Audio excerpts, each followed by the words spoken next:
blot left, a page left. Let's bring up the sheet page. Okay, it's a Shver Gemara. It means to say it's not difficult. There's not a lot of mefarshim on it. Long Rashis, longer than usual, and there's a kind of a certain amount of knowledge on certain things that help understand this Gemara. We're going to try to keep it at a nice pace, not to explain too much, but it does touch on a lot of ideas. Okay, we're just going to go quickly back to the Gemara. We were talking about what happens in Ir Hanidachas, in the city of idol worship, if there are things that belong to the Beis Hamikdash, Hegdish, called Hegdish. So it says, if there's things that are holy things which are called kache, there's things that are sacrifices that are called kache kachim and kache kalim.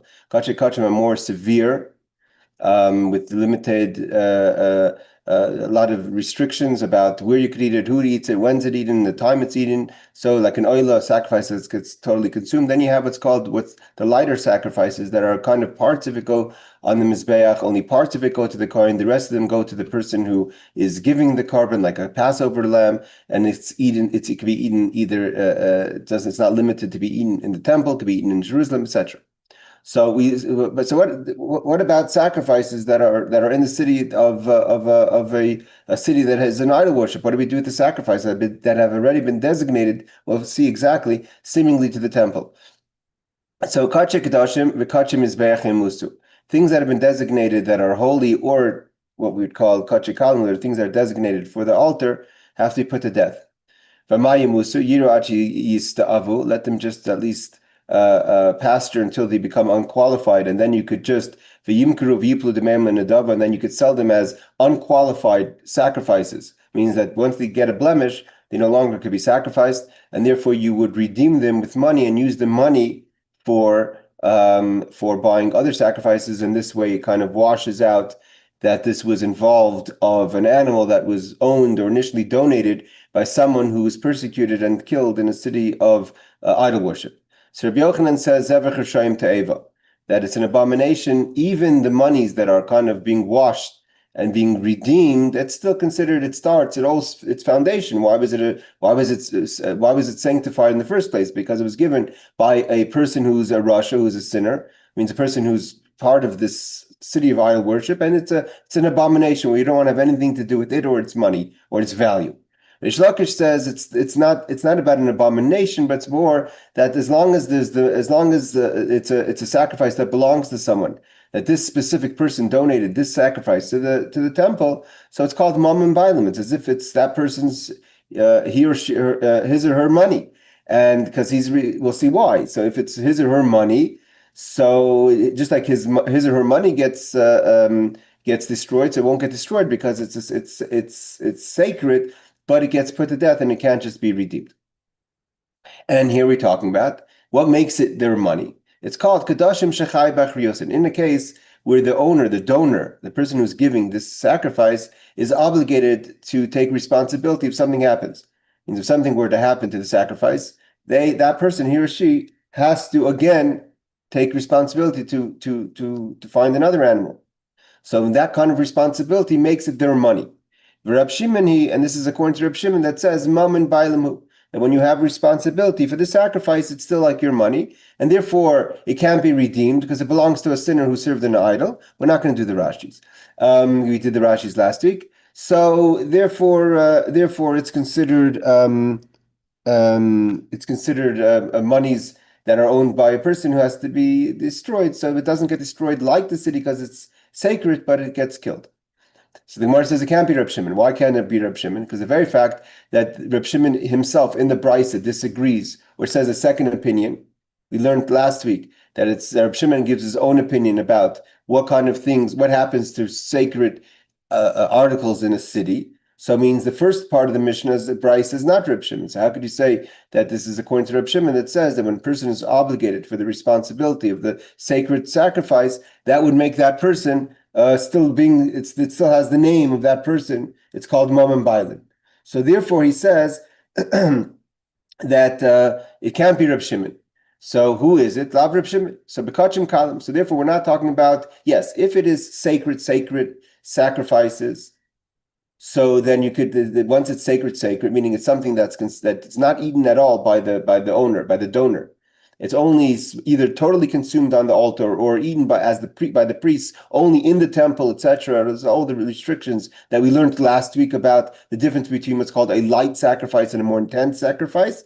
So that if it's an intense sacrifice called kachim kachim, yes, then they could be redeemed. It can't be the same sacrifice because everyone agrees it's an abomination, but it can be redeemed because it totally has no connection to the donor. However, kachim kalim. What about, hey Aaron, what about light sacrifices? Sacrifices that are like something that the donor participates in, the eating, etc. And this goes according to the opinion of Rabbi Yossi Haglili. The Omer and Rabbi Yossi Haglili says because the person who's giving the sacrifice eats it, etc. So it's kachim kalim mom and bailim. It means this itself is money of the owner, even though we're not going to sacrifice the sacrifice, we're going to redeem it, but it's his sacrifice or her sacrifice. But total sacrifice that totally sanctified, more intense, has no the owner has no participation once it's donated, so then it could be redeemed. Okay, again, we will not learn the Rashis and the Rabbi Steinsaltz. We did this last week. This is where we're holding. The reason I'm going over because we ended a mid conversation. So this Gemara says like this. 1 second. If you're saying that's kachim, that things that have been totally what's called intense sanctity of a sacrifice, those that have no participation no longer in the donor, it's either consumed totally by the altar or the kohanim eat it. It's called the idea. This is this week's parsha. Kohanim oichlim v'bailim iskaprim. Kind of part of the atonement is by the kohanim eating it. It's not like they're eating it because they're enjoying a shwama. That's part of the atonement process is by the kohanim eating it. So katshe bedekabayis yipadu. The fact that it says in the end of the brisa that if it's donations, right? Someone could donate a cow to the as a sacrifice, but donating the cow as a donation, right? That the so to say the temple could decide to sell the sacrifice and use its money for other things, and then the person who's buying it is supposed to use it as a sacrifice. It doesn't just go out to become a cow to start plowing, but it's given as money or any kind of money's value that you give to the temple to be used as monies for the value for the temple to be used for whatever the upkeep of the temple, right? It's called bedek habayis, the upkeep.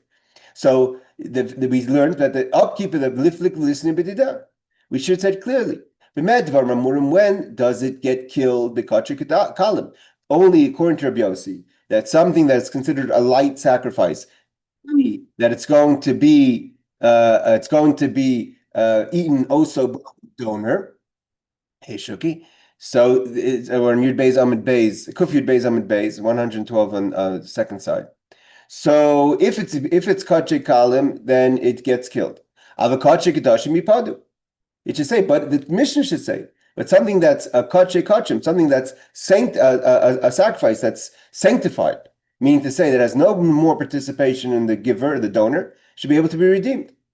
So why does it say only that bedek habayis, things that are donated to the temple? The temple, obviously, if you take a check and write $100 check, okay, that's something else, the $100 itself. But if you were to give, let's say, a diamond necklace to the temple, and they sell the necklace and they use the monies, so that's washing it out. So the Mishnah says clearly that things that are donated for the upkeep, so we won't keep the thing itself, but we'll sell it and use its value. So why don't we just also say, or at least say something more interesting, which would be that something that's kachei kachim, something that is kadashim, that's something that's a sacrifice, but it's sanctified. It means it has no more connection to once it's donated, it has no more connection physically to the donor, should be able to be redeemed as well for value. So the Gemara says, no, we can't. Why? Because this is, again, when I started off this class, there's a lot of things that we're going to learn now in today's class that are just like casual statements from the Gemara that one needs to have background about the laws. And these are one of them. The rule is like this. This has nothing to do with Ir Hanidachas, a city of idol worship. If someone donates a sin sacrifice, and then the donor dies, the sin sacrifice is put to death. You don't redeem the sin sacrifice, and you don't use it for another sacrifice. And it's all the laws when it comes to a sin achatas, a sin sacrifice, that shemesu ba'aleh, that the donor, the person who's given it, for their sin, his or her sin, if they die, so what are you going to do with the sacrifice? They're not alive anymore. And it's an atonement for a live person.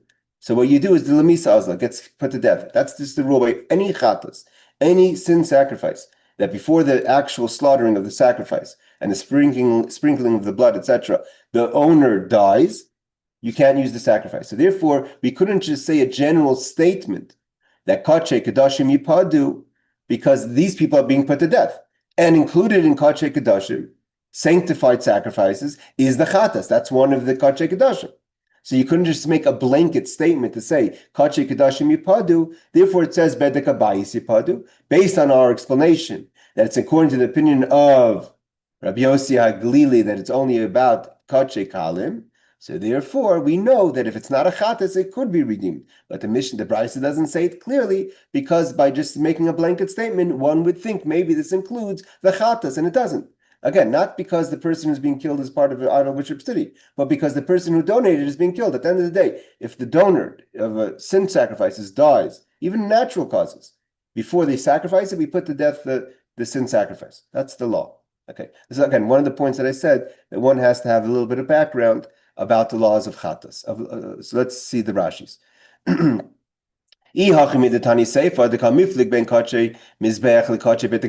Brisa says that the difference is that kachim mizbeach, those that are sanctified for the altar, they have to be put to death.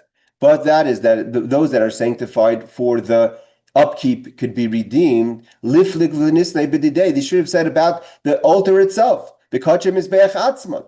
Ben kachim kalim, the kachim kedashim. The Mishnah should have said that kachim kalim, according to Rabbi Yossi, it's only mom and bailim, it's only monies that is connected to the donor, because the donor is going to participate in the consumption of the sacrifice.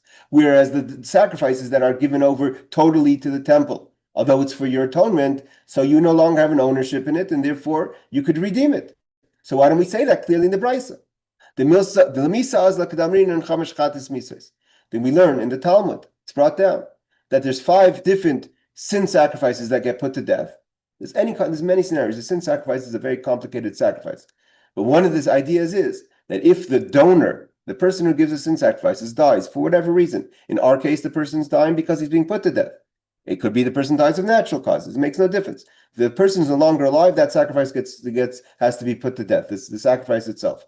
And therefore, we couldn't make a blanket statement about kachim.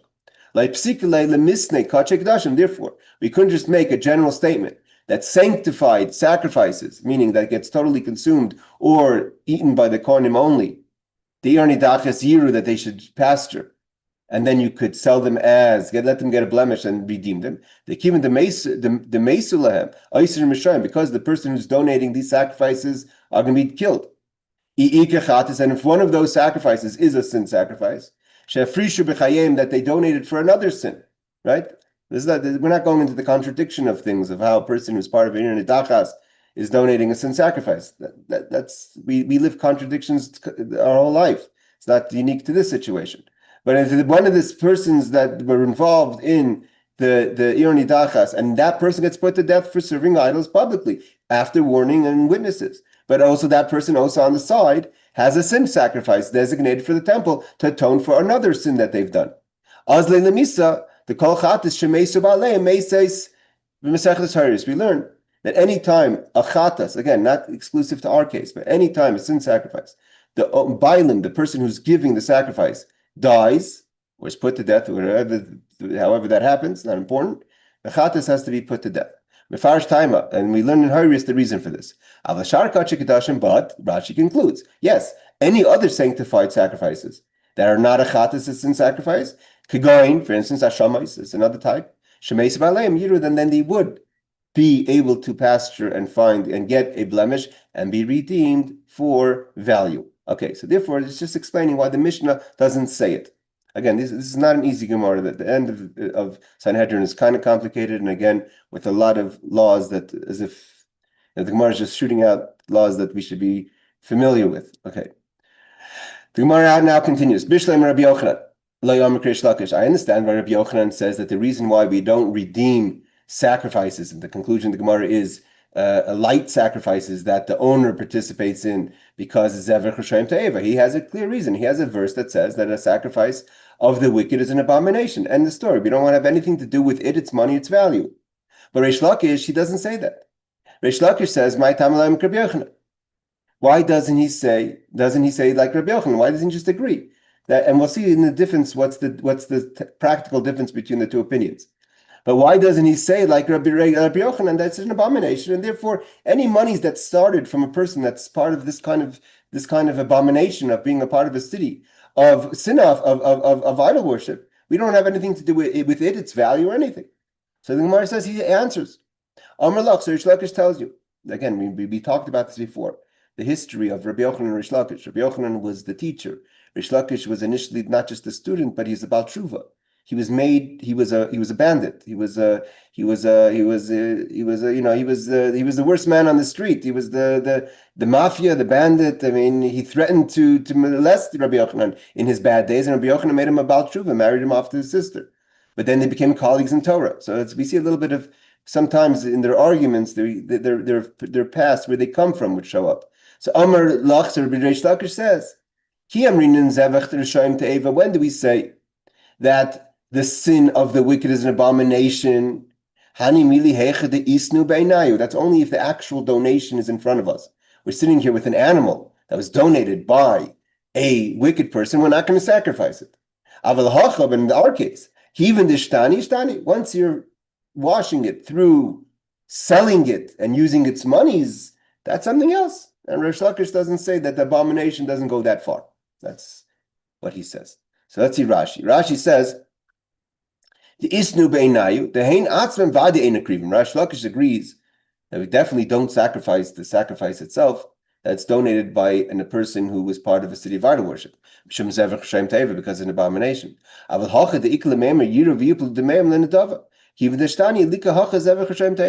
Lakish says no. There is no abomination because it's not the same money. It's not the animal itself. It's just the value. And the value of the donation, although it was donated by so-and-so, and that's how this whole value it was initiated. It means at the end of the day, Rabbi Yochanan has a lot of, it makes sense what he's saying. Rabbi Yochanan is saying, basically, at the end of the day, the bottom line is that in the treasure of the temple now, there's another $100. What's the origin of that $100? You could tell me it came from here, but where did it start from? You have to have something to sell from someone who was an idol worshiper. We don't want to have that value in the temple. End of story. All right. Now we're going to continue. Reb Shimon. Reb Shimon says, Behem Techa. He learns like this, that the Torah says that the animals of a city of idol worship have to be put to death. That we know. But what about, and they get killed with a scythe, with the sword. But we say, it says that, again, you have to remember that when one of the rules of learning Torah is that the sages had tradition. So Olam Sorah wasn't made up ideas, but there's a tradition that you could learn from the words and you could understand how exactly what the Torah is trying to tell you. So the Torah says, Behem Techa, your animal. What does it mean, your animals? What is it coming to exclude? It should just say, Behemas Ha'ir, the animals of the city. V'loi Behemas B'chor Meiser. Now we'll have to see what we're talking about. But Reb Shimon says that if included in the animals of the city, there is the firstborn, which we learned. The firstborn is that it has to be given to the Kohen. Question is, in this case, what firstborn are we talking about? But we'll get there in a second. But in theory, the rule is the firstborn animal gets given to the priest as a part of a tithing, or meiser, or first 10. Every one of 10 animals has to be tithed. It gets also sacrificed. The difference is the bechor is eaten by the Kohen. It's money that goes to the Kohen. The meiser belongs to the owner, but the owner sacrifices it, but gets to eat part of it. Part of it goes to the Kohen as any gift, any sacrifice the Kohen participates in it. But most of them. But over here, it's a tithing. It's not a regular animal. So Reb Shimon says that that anything that is a firstborn or part of the tithing animals is not included in when we say that the animals of the city have to be put to death. But now the Gemara says, what are we talking about exactly? At what stage in this animal's life that is the firstborn or the 10th of tithing are we talking about?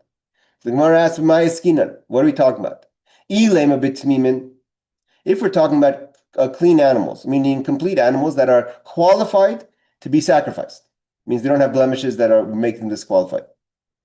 So obviously, then you don't need the verse behem techa, your animals, to tell us that it's your animals, not the animals of the firstborn of the tithing. Why? Because we learned it from the other verse, part of the verse. It says shalal, the spoils. This is shalal shemayim. This is not your spoils. This is the spoils of heaven. It's qualified for the mizbeach. Ella, we're talking about b'mali mumin.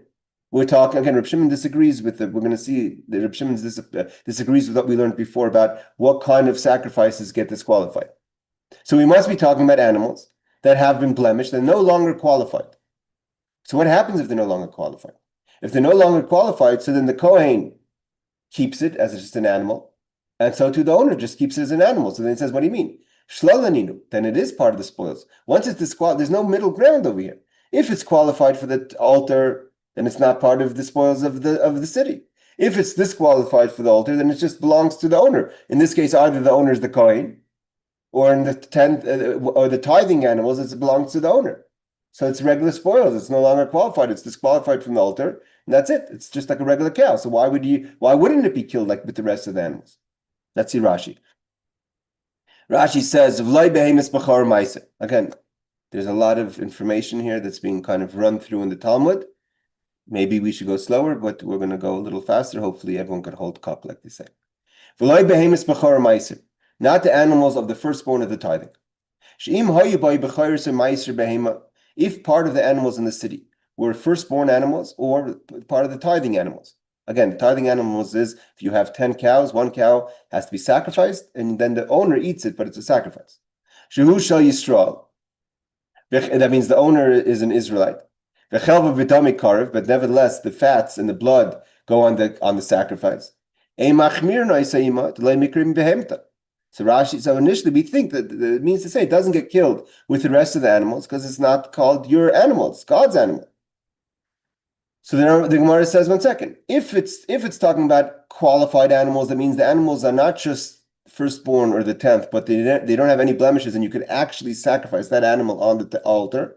So we don't need the verse to say behem techa, your animals, not the animals of the firstborn of the tithing. It's not part of the spoils initially. I mean, the Torah first says that the spoils have to be destroyed, but that's only your spoils. So already it's disqualified because it's not even included in the spoils that you exclude it from behem techa. It's excluded initially. It's included to be part of the animal, part of the spoils that gets destroyed. Shal shemayim, it doesn't belong to you; it belongs to heaven. Again, he doesn't agree that it's with what we said in the first part of the brisa, that even the sacrifices are an abomination. Umishla lenafka, we learned that's not yours. Ella, so what are we talking about? Bali mumin. We're talking about that they're not qualified for the altar because they're blemished. And therefore they don't go on the altar. They don't have, there's no part that belongs to heaven. Go over is reference to the altar, i.e., goes to God. Whoever's the owner, the Kohen in the case of the firstborn, or the owner, the person who gave the tithing but can't sacrifice it because it's blemished. So it's part of their spoils, and they get destroyed with the rest of the city. So what is the scenario that Reb Shimon's talking about? Ravina says, we're talking about animals that are disqualified because they have blemishes. So we can't sacrifice them. End of story. So they're not. So why are they not considered the owner's money and the owner's spoils? So we don't need. Is mi shenechel b'tayres behem techa. Yatu ele shenechel b'tayres behem techa. Here, Reb Shimon, according to Ravina, is teaching us a crazy thing. That yes, it's your animal, and yes, it's blemished. There's no part of it that will go on the altar, but it's not your animal 100%. It's your animal. It has a tag to its name. It's your animal that is also happens to be a tithing. It's just disqualified, or it's your animal that's a firstborn. So it's not 100% just like you own cows, and therefore it's not included in the spoils. It has to have the title of just your animal. It can't have a second bite, a second hyphen firstborn or hyphen a tithing animal that wasn't qualified. And because it has a second name, although it's not being sacrificed, it's not your animal, and therefore it's not included in the animals that get destroyed. This is the opinion of Reb Shimon. So let's see Rashi. Yes, it's not going to be sacrificed because it's blemished. Nevertheless, doesn't get burnt with the rest of the city spoils. The darshin in lakra hachi, because this is how we understand the verse to teach us. Only animals that are concluded, that are eaten by the owners as 100% your animal. It has no second title. Yatsu Elu, it excludes. Sheyesh Lahem Shem Livoid, it has an extra name. A Livoid means an accompanying name. She'ein Echal B'Taris Behemtam, that doesn't have 100% just your animal. She'ein Omer Behemas Ir Hanidachas El Behemas Bechor U'Maisa Shel Hanidachas. If someone wanted to say, what is this animal? It's an animal that's mine, but it happens to be a firstborn. And that's not enough. The firstborn excludes it, even though it's not going to be sacrificed on the temple. Upligi Dishmol. And Ravina, who understands this is what Reb Shimon means. Again, Reb Shimon is a Tana, meaning one of the Chachamim, one of the rabbis in the times of the Mishnah. And the Ravina and Shmuel are from the Talmud era, which they are trying to understand. Reb Shimon is speaking more cryptic, and the rabbis in the Talmud are trying to. That's why the Mishnah is very small. The Talmud is always trying to explain what did Rebbe mean. When Rebbe wrote it in his times, someone opened the Mishnah, he understood everything. Comes the next generation, the Talmud says, 1 second, hold on, time out. What are these statements mean? So now Ravina and Shmuel are trying to understand Reb Shimon's statement. They didn't live that much. Shmuel is a student of Rebbe. Rebbe was a student of Reb Shimon. We're talking about not even probably 100 years difference, but he's the beginning of the Talmudic era, and he's towards the end of the Mishnah era. Reb Shimon was a student of Rabbi Akiva. Upligi de Shmuel, and Ravina argues in Shmuel. Why? Because Shmuel understands it differently. The Amr Shmuel hakol karev, bakol nifta. What does that mean? Everything gets sacrificed and everything gets redeemed. That's a very interesting statement. What does that mean? My kamer, hachi kamer. This is what he means. Kol shekarv kishu tam. Anything that gets sacrificed, if it's qualified, tam means it's complete with no blemish. With no blemishes. V'nifta kishu ba'amom, and if it would have a blemish, you can't sacrifice a blemish. So what would you do in just a regular sacrifice? You would redeem it. Mishlal imit. Then the fact that it's not part of the spoils, it's not a spoil, because if this were to be a complete animal, it would go on the sacrifice. It's not part of the spoils. It's just technically not good for the altar because it has a blemish. Then it could be redeemed. The kol shekarv kshutam, the eini nifta kshubamum. What about something that if it's complete, it gets sacrificed? It means if it has no blemishes, it gets sacrificed. But if it has a blemish, you don't have to redeem it. What is the example for that? Firstborn and tithes. Means if you have let's say you have a sacrifice, you donate a shlomim, a peace offering, which you participate in, and something happens, you can't just take the cow and bring it home. You have to redeem its value. But that's not the case in a firstborn. A firstborn, that's why they were very careful with the Kohanim. We learned in the law, I think somewhere in Bechairis, I think in the beginning of Sanhedrin, when we're talking about different who's qualified as different levels of the Sanhedrin, of the judges. One was who could pass judgment on a firstborn. Why? Because the Kohanim are not interested. A Kohen would rather get a goat or a cow firstborn and find out that it has a blemish, and then they don't have. Then it's theirs. Like any cow, they could just sell it. They could cook it. They could do whatever they want. If it's complete and it has no blemish, they have to take it to the temple. And they have to sacrifice it. It's a shlep or whatever. They're not interested. So they're very, very suspicious of the Kohanim when they had a firstborn and they came to someone and said, "Oh, I have a blemish." So you have to be very qualified to give a verdict on the blemish. Make sure that the Kohen wasn't, putting glass in his food, God forbid, or putting him to pasture by the thorns, etc. There's all these different shtick that they would do, right? So here we have but if it does get a wound, a blemish, so then there's you don't have to redeem it. It belongs to the Kohen. Same thing with the 10th animal, the tithing. If it's qualified, it gets sacrificed. It's not qualified, you just eat it. So mi behema nafka, then you have to learn it from behema. Means if Shmuel says, and we're going to see the machlokes. Shmuel says that if it's an animal that has to be redeemed if it's not qualified for the altar, then that means it's not called spoils of the city. If it's sacrificed complete, but if it gets a blemish, it's not redeemed, then we learn, and we'll see in what case we learn, then we learn behem techa. Now the question is, a blemished animal that doesn't get redeemed, is it, according to Ravina, because it has an extra name, it doesn't get killed with the rest of the spoils? What does Shmuel hold? So when we see that Shmuel holds, that's the argument. Here again, there's long Rashis, because again, there's a lot of knowledge needed to understand the topics that are in this that are being discussed here. A lot of rules, like the rules of the firstborn, the rules of redemption, the rules of do you have to redeem, etc. All these are like the Gemara is just saying them casually, hoping we have the background information. So Rashi is helping us a bit. So pligi hadir ravina d'shmuel. Now, when they argue, always the question is there an argument? Is there a difference in their argument? Like, what's the difference? How you understand the bottom line? If there's no difference, what's the point of the argument? So we're going to see there's a difference. It means there's a difference halachically. What animals don't get included? So according to Ravina says any animal that has a tag name to it that is not considered behem techa, it's not considered the animals of the city, and doesn't get destroyed. Even if this animal is blemished and can't be sacrificed and would be eaten in theory by the owner if he wasn't killed or she wasn't killed, nevertheless doesn't get destroyed because it has a tag name. Shmuel says that behem techa means to say anything that doesn't get redeemed, we could only learn it for behem techa, but what are we excluding? A complete animal or even a blemished animal? And that's what we're going to see the argument is. Ravina's arguing on Shmuel. The Amar Shmuel says, Allah the Hamil says Reb Shimon. On this that Reb Shimon says, you have a kashle, b'maya skinan, right? When Shmuel also says, what's Reb Shimon talking about?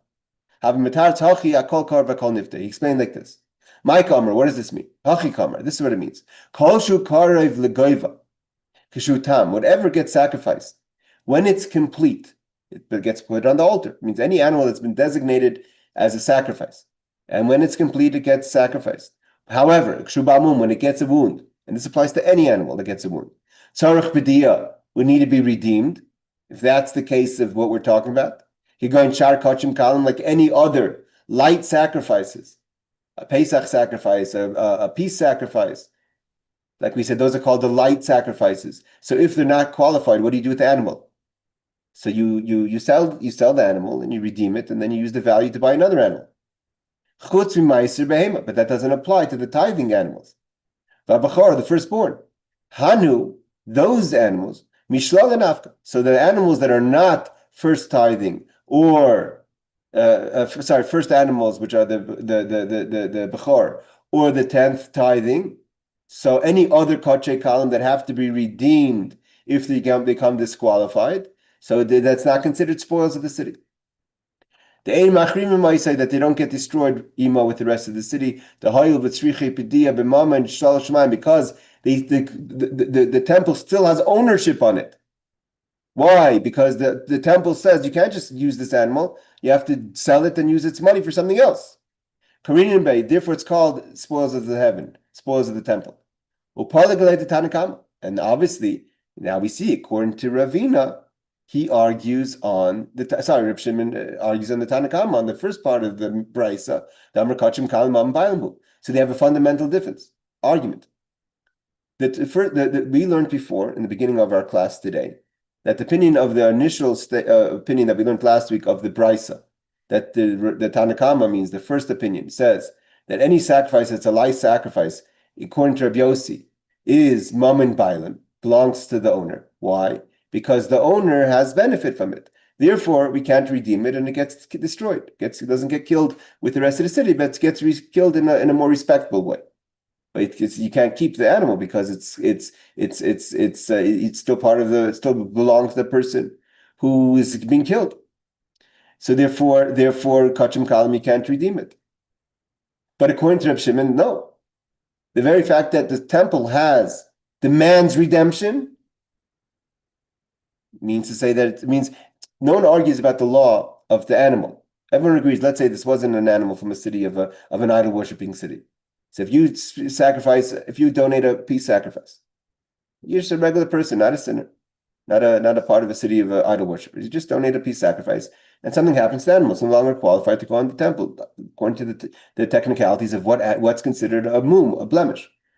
So even though it's called a light sacrifice because most of the meat goes to the owner, even though it's eaten with a lot of restrictions in a certain amount of time, it has to be eaten in Jerusalem, but still consumed by the owners. So it's called light sacrifices and has less severity, doesn't have to be eaten in the short amount of time. And again, its boundaries are expanded to the whole city of Jerusalem.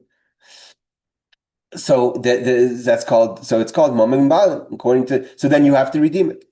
But you have to redeem it, and you redeem it, then you have to get another sacrifice. But because you have participation in it, Rabbi Yossi says this is considered still owner monies of the donor, and therefore if that donor happens to be a sinner from the city of idol worship, it's part of his, and therefore we consider it more his than the temple's. Although everyone agrees it has to be redeemed, but we consider it more his than we consider it the temple's. Reb Shimon says he agrees that it has to be redeemed, and he gets to eat it, and it's called kachim kalim. But the fact that it has to be redeemed means it's more the temple's than it's yours. And that's the argument between Reb Shimon and Tanna Kama. Reb Shimon says, so Reb Shimon says that it's temples, and therefore it doesn't have to be destroyed. Now he continues. However, according to Shmuel, let's say something that gets sacrificed if it's complete, like a bechor, a firstborn, and the 10th tithing. But if it gets a blemish, then it's no longer a sacrifice. There's no laws, there's no requirement of redemption. Then the owners get to eat it as they please. For instance, bechor or meiser, firstborn or the tithings. This is not at all considered spoils of heaven because it's not heaven's. Even when it's complete, it's not considered spoils of the city of God. The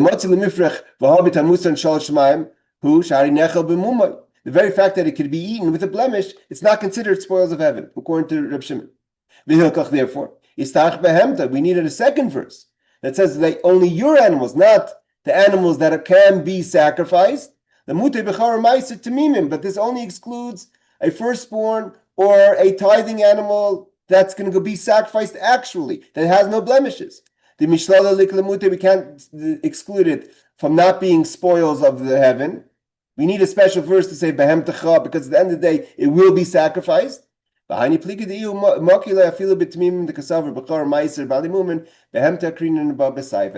argument between Shmuel and Ravina is, according to Shmuel, if there is a blemish, he doesn't agree with the tag name. And if it is a blemish and it belongs to the Kohen, and the Kohen is one of the people being killed in the city because of idol worship, or it's a 10th tithing and it belongs to anyone, so that's just a regular animal, and according to Shmuel, that would be killed. So the practical difference between Shmuel and Ravina and the opinion of Reb Shimon is what happens to a firstborn or a 10th animal that is blemished. What would it be killed or not? According to Ravina, it would not be killed with the rest of the spoils of the city. And according to Shmuel, it would be, because that has absolutely nothing to do with heaven, nothing to do with sacrifices. It's not excluded in Behem Techa. It's just a regular animal, and it is included in Behem Techa, actually, and therefore it gets destroyed. Okay, I know this is a lot of ideas. We're going to continue. The Mishnah continues. What about trumais? What about tithings? What do we do with things that are tithings, not animal, like the fruits and vegetables that you give to the Kohen? The first, the 10th. The first is the strum and meiser, right? So Yirakfum, we said that we have to let it spoil. We don't destroy it because it's holy. You can't eat it because it belongs to a person in the city of idol worship. So you just let it spoil. Amar Rav Chisda. So the question is, what happens? Let's say I'm an Israelite, all right? Now I have to give tithings to the priest. You're not allowed to eat from the foods at a certain point until you give the tithings. It disqualifies all the food from being eaten. It's meduma, right? This is all holy until you actually separate the tithing and give to the Kohen. Once you separate it, now it becomes chulin. It becomes permissible. So the question is, at what point are we talking about? Is it the tithings that was given to the Kohen, or the tithings that have to be given to the Kohen? It means, are we talking about an Israelite's food that still has not tithed, or we're talking about a Kohen's food that he received as tithings, and he's also going to be killed in the city. So Amar Chizah, we're talking about Truma Biyad Yisrael. That this is the tithing, the Truma that is still in the hands of the Israelite. He hasn't yet, or she hasn't yet given it to the Kohen. Ava Truma Biyad the Kohen. But if it's the Kohen's, then the Kohen's given the first tithing, then it becomes his food. It's not holy anymore. No, only he could eat it and all that. Kivun the Memoinehu, but it's his. Tisar if it gets burnt.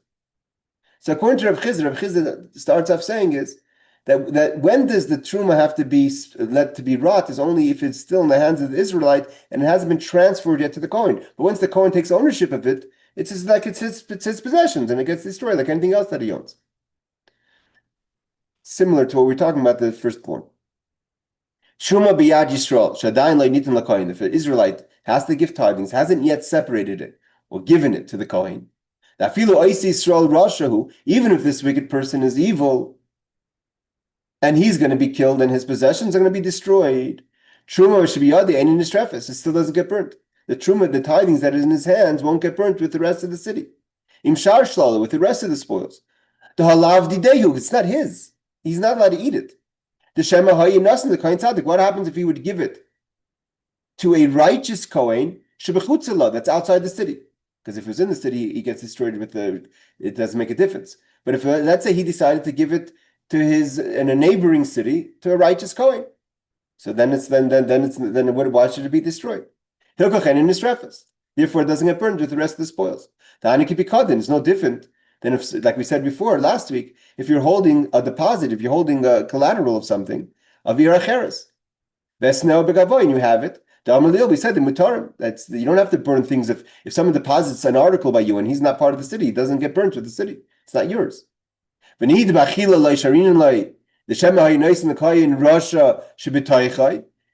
So therefore he says that but nevertheless, you can't eat it because maybe he would just give it to his neighbor Kohen living in the city who's wicked like him.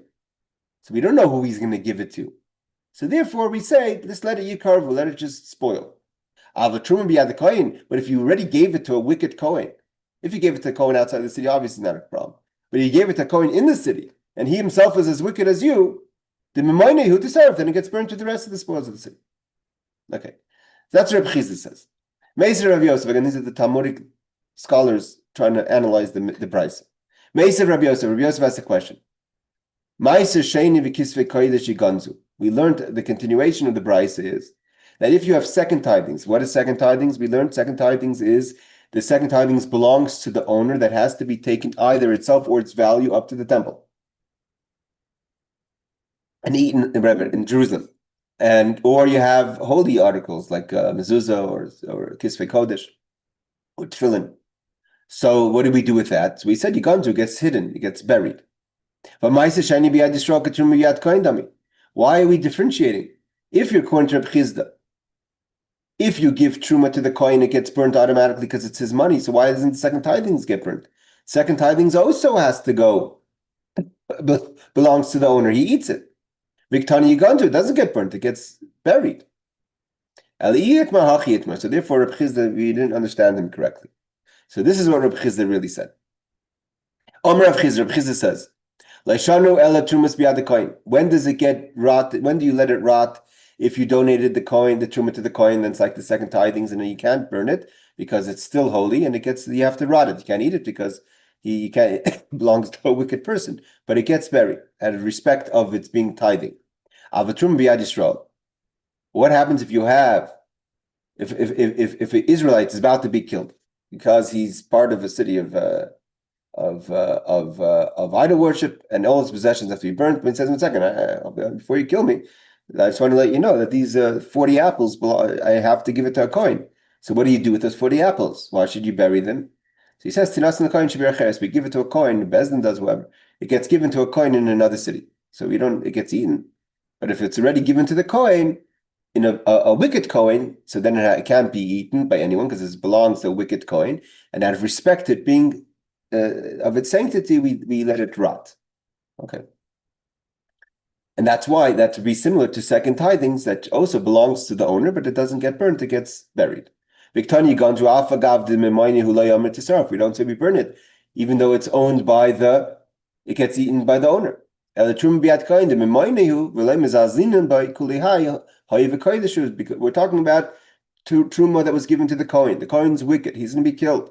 All his other possessions that are private will be destroyed. But the truma that's in his possession, out of respect to it being a holy food, right? The Kohen himself has to eat it in purity, etc.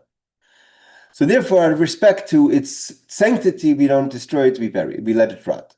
The Kohen should be aracheres, but if it hasn't been given to anyone yet, and you have tithing, so then just give it to a Kohen of another city. And a Kohen that's not going to be part of the story and also has to be living outside the city, because if he's living in the city, we said even the tzaddikim's possessions get burnt. Okay. Let's continue again. I know maybe some of you are not following, as we're trying to do the best we can under all the details of the laws to move forward. Okay, so he continues like this. He says,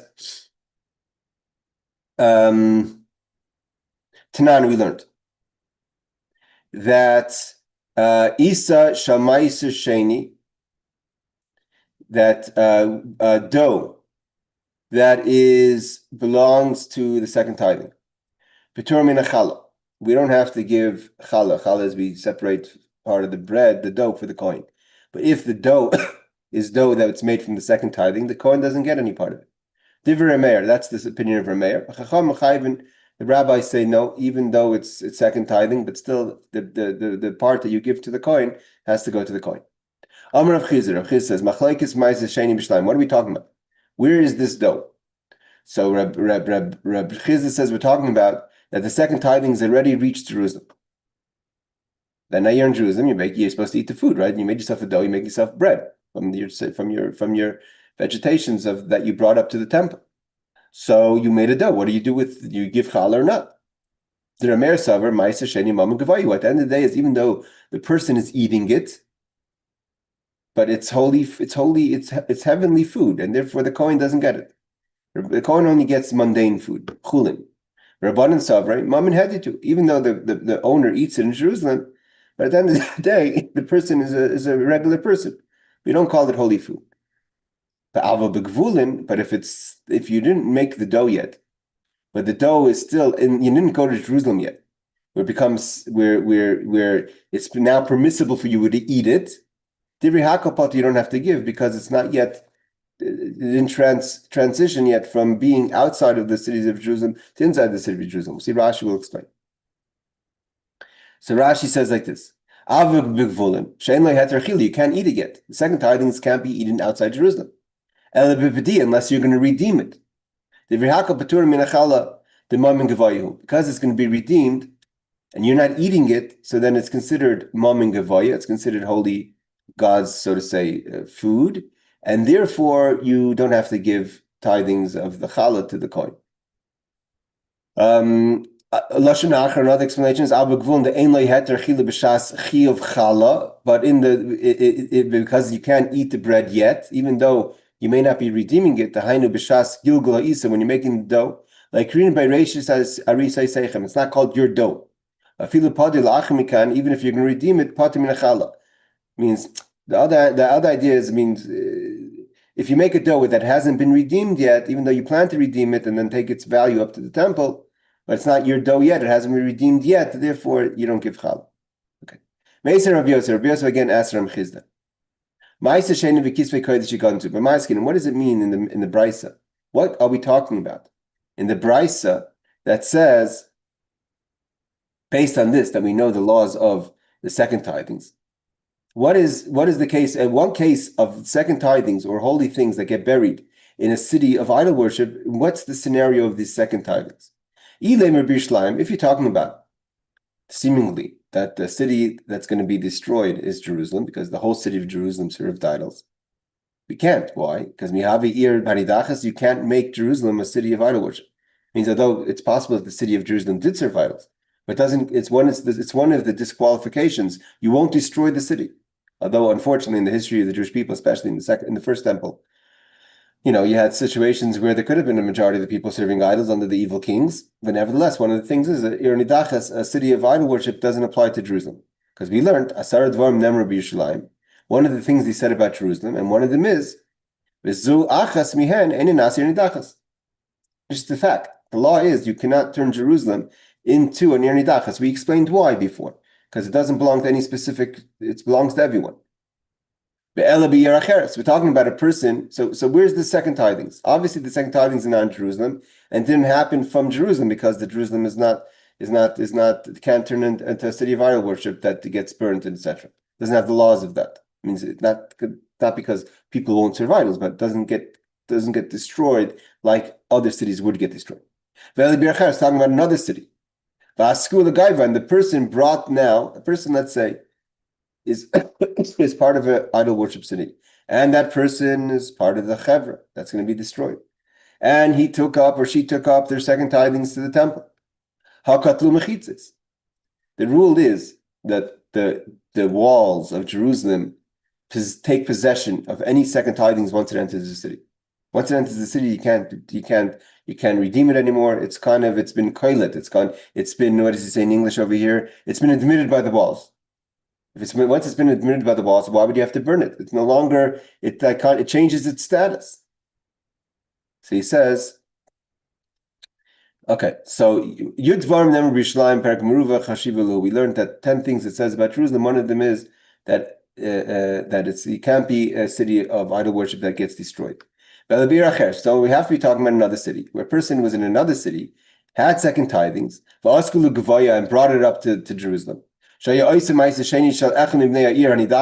second tithings belong to someone from one of those people who are part of the city of idol worship. He or she brought it up to Jerusalem. Before the verdict was passed on the city, because once it's passed, it would be differently. And then the city got considered an idol worship city. And now the question is, what do we do with these second tithings that are already in Jerusalem? Why does it have to be buried? It should be able to be eaten. Once the walls, the cities of Jerusalem, so to say, take possession of the second tithings, it's no longer the city of the Ir Hanidachas no longer trumps the power of Jerusalem. Let's just see what Rabbi Steinzat says. These matters stated with regard to Jerusalem are halachas unique to Jerusalem. Some are rabbinic ordinance instituted to prevent ritual impurity and filth in the city. Others stem from Jerusalem's status as a city that is the property of the entire Jewish people and not a particular tribe. Like I said, that's why it's not an Ir Hanidachas. Because of the status of certain halachot, in other words, the halacha of an idolatrous city are not affected there. Because Jerusalem has its unique status, and one of them is it doesn't belong to any specific tribe. Therefore, even though it is in the tribe of Yehuda and it is in the tribe of Benjamin, nevertheless, it's not considered a city it cannot be a city that has the laws of an Ir Hanidachas. It doesn't get burnt. Its possessions don't get, again, if someone serves idols in Jerusalem, you'll be killed. But you'll be killed as an individual, not as a collective group. But he says, but once the second tithe produce enters within the walls of Jerusalem, it may not be taken out of Jerusalem. Therefore, even if the idolatrous city is near Jerusalem, second tithing produce is not properly gathered into the idolatrous city. He explains why. One of the things says that we brought in the Mishnah, that all the possessions of the city have to be brought to the square of the city. We had the argument of Reb Shimon, I think it was in Rabbi Akiva, Rabbi Gamliel, I think in Rabbi Akiva, if you have to build a square if there is no square. But there has to be everything brought into the square. You can't bring it into the square. You can't take it out of Jerusalem. The cities don't let it be taken out of the laws of second tithings don't allow for you to take it out of Jerusalem. And therefore there's no obligation to burn it. Elalav. So what are we talking about? Big Vulit. We're talking about the second tithings are from a city outside of Jerusalem, and the second tithings are outside Jerusalem. Viktani Gandun, we say it gets buried. So why should it be buried? We'll see Rashi in a second. What's the question? Because before we said that the second tithings belongs to the person that's eating it. So why does it have to be buried? Here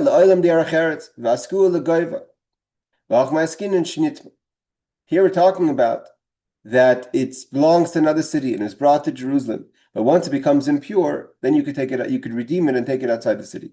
And then you would think that you have to redeem it and take it outside the city and bring it to the city of idol worship and burn it. Let's see. Elalav b'gvulan, v'leimatile v'ktani v'leimatile, and you didn't bring it to Jerusalem. V'ktani yigantu, and we say it has to be buried. V'eni yaitzel yisrael b'timya, it doesn't get burnt.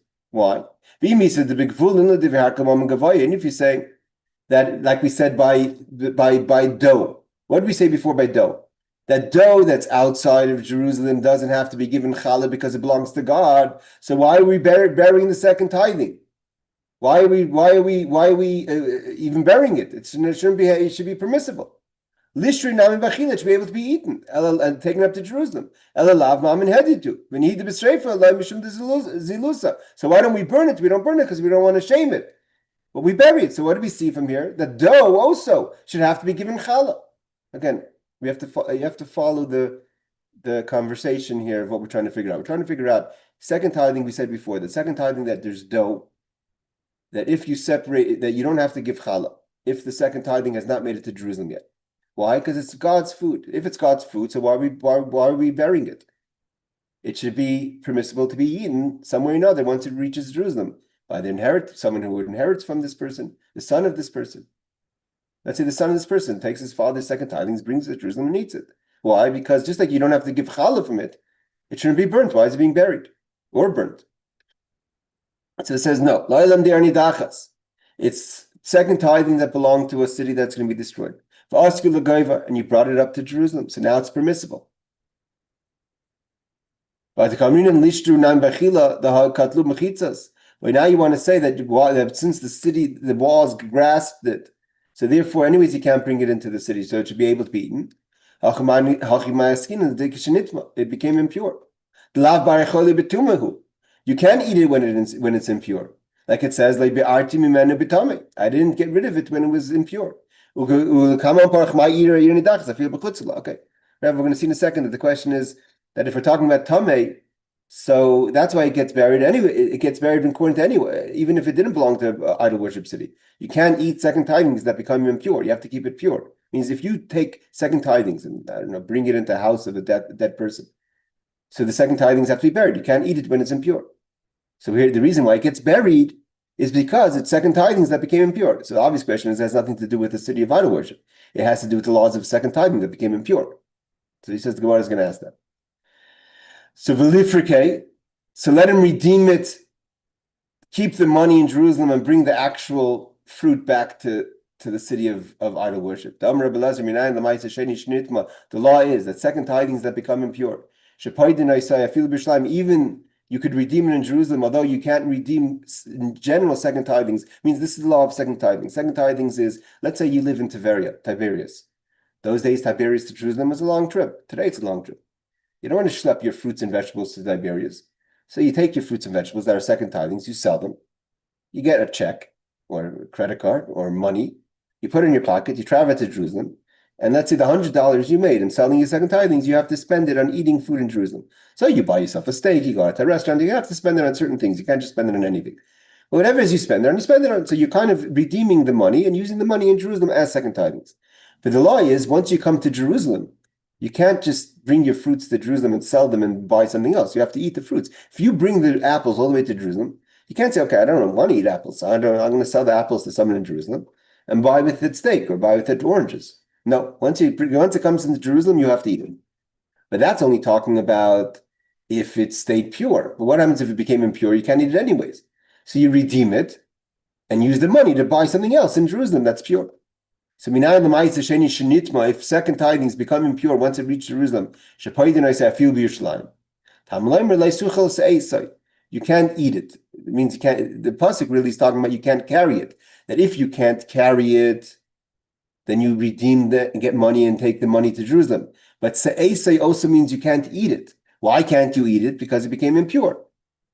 We see that there's a verse to support that the word carrying also means, in this case, eating. And what would it be? So therefore, it's talking about bilakuach, where it's been purchased, that it's been purchased with, you redeemed it already. Let's say you redeemed the fruits in Tiberias. Tiberias turns into a city of idol worship.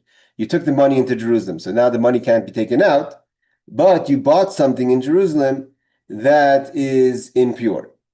and then you bought something into money. Now the money now became impure. Then you can't redeem it a second time. You have to bury it. But again, that's what applies to any second tithings. All right, let's just finish the Rashi here. We're going to try as much as we can to go as far as we can. And we may have to do 2 more classes until we finish. Okay, so he says like this. Rashi says, once it brings to Jerusalem, even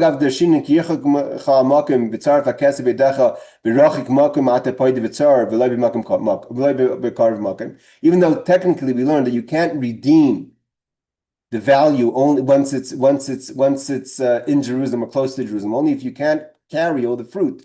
So then the pasuk allows you to redeem it to money or valuables, and then to buy with that money valuables something else. But here we're talking about ein se'es elachila v'achikamer kara that he says that se'es doesn't mean just to carry, it means to eat. So if it's far from you or you can't eat it, then and because why wouldn't you be able to eat it if you're in Jerusalem because it became tamei? And then you could redeem it as money. So he says it's talking about belekuach that you already took it money, and you bought something with the money. Let's say you bought apples. You bought wine or something else, a bus or meat. And then the meat becomes impure, or the wine becomes impure. So that you bought becomes impure. Everyone agrees you can't redeem it. You can't redeem what you bought with money. It becomes impure, you have to bury it. When